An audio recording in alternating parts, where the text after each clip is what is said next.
25শে জানুয়ারি বৃহস্পতিবার আমাদের বিয়েবাড়ি ছিল বগনরে বড় মাসি শাশুড়ির বাড়িতে। বড় মাসি শাশুড়ির বড় ছেলের মেজো মেয়ের বিয়ে। তো এই প্রথম আমার ছোট হওয়ার পরে 4 জনে মিলে গেলাম বিয়েবাড়িতে। একটা গাড়ি ভাড়া করে নিয়েছিল। মেয়েকে নিয়ে যাওয়ার একদম ইচ্ছে ছিল না ছোটটাকে, কিন্তু ওর বাবার খুব ইচ্ছা। গাড়ি ভাড়া করেছি, মেয়েকে নিয়ে গেলে সমস্যা কোথায়?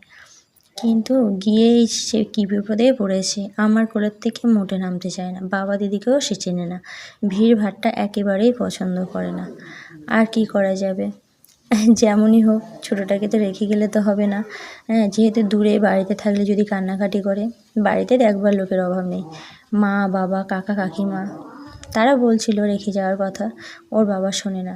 তো যাই হোক, আর চলো, এই যে খাওয়া দাওয়া হয়ে গেছে তখন আমাদের, তারপরে বিয়ে এই যে দেখতে এসেছি। আর এই যে আমাদের মেয়ে আর জামাই। এই জামাইয়ের ছবিটা খুব ভালো করে তোলার সুযোগ হয়ে ওঠেনি। তো যাই হোক, খুব মিষ্টি একটা মেয়ে, খুব মিষ্টি, সুন্দরী, গুণবতীও বটে, খুব ভালো।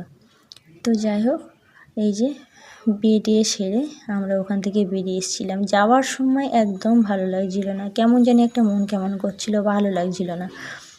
এমনকি ওখানে পৌঁছেও তারপরে বিয়েবাড়িতে গিয়ে যখন পরিচিত সব আত্মীয়দের সাথে দেখা হলে কী ভালো লাগছিল। বিশেষ করে বড় মাসিমার মুখটা দেখলেই যেন মনটা ভালো হয়ে যায়।